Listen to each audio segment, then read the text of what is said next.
Ahora sí es fácil regular el brillo de esta tira LED con estos pocos componentes.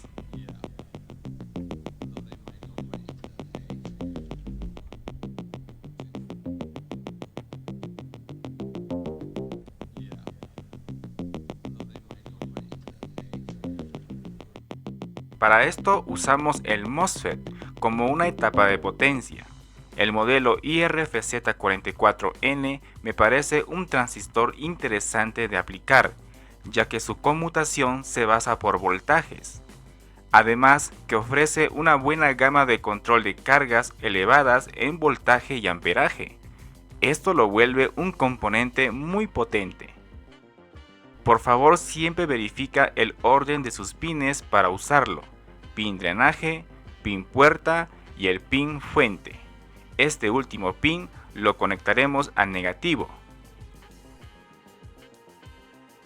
Haremos que este MOSFET controle una tira LED de 12 voltios, de este tamaño. Y desde el pin drenaje podremos controlarlo. Este MOSFET, como mencionamos, se activará por voltajes positivos. De hecho, por cada voltaje gradual que reciba, la salida resultante será algo similar, porque al parecer el pin puerta puede recibir voltajes considerables para conmutar gradualmente el MOSFET. Entonces, para generar ese voltaje variable en la entrada, usaré un potenciómetro que es un resistor variable.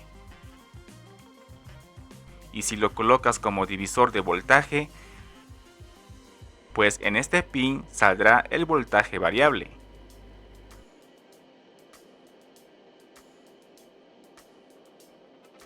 Ahora, para conectarlo al pin entrada del MOSFET, no lo voy a hacer directo. En cambio, usaré estos componentes pasivos de estos valores para controlar el voltaje variable que ingresará en la puerta del MOSFET. ¿Y para qué sirve este arreglo analógico? Bueno, como verás en esta gráfica, cada vez que el potenciómetro envía un voltaje diferente, la señal se ralentiza, cargándose hasta llegar a la conmutación del MOSFET. Y esto sirve para no terminar dañando la puerta del MOSFET.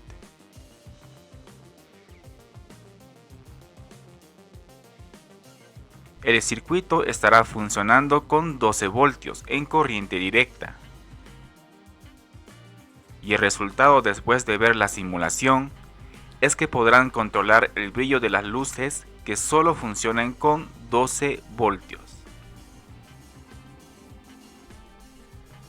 Como son muy pocas piezas, la verdad que ensamblarlo fijamente así con base libre es tentador.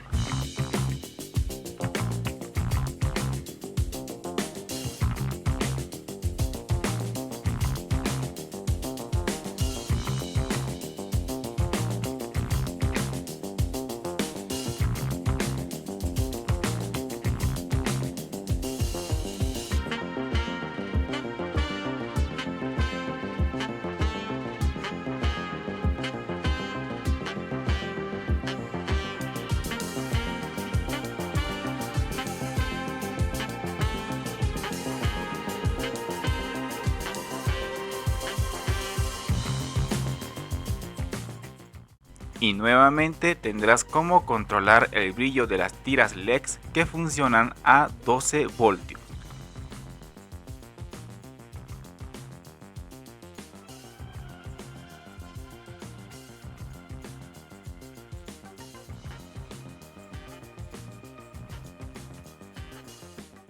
Este circuito es muy eficiente y para mejorarlo pueden cambiar el valor del potenciómetro desde 10 kiloohmios o en 50 kiloohmios para que sea más preciso controlar el voltaje y por ende el brillo será más acertado en controlar. Les recomiendo que utilicen los disipadores de calor y lo coloquen en el chasis del MOSFET para evitar sobrecalentamientos. Si tienen pensado en utilizar una tira LED muy largo, deben saber cuántos amperios consume esa tira LED. En su datasheet ya te indica a cuánta carga se va a calentar el MOSFET. Así que mucha observación en ese asunto. Y pónganle un disipador de calor.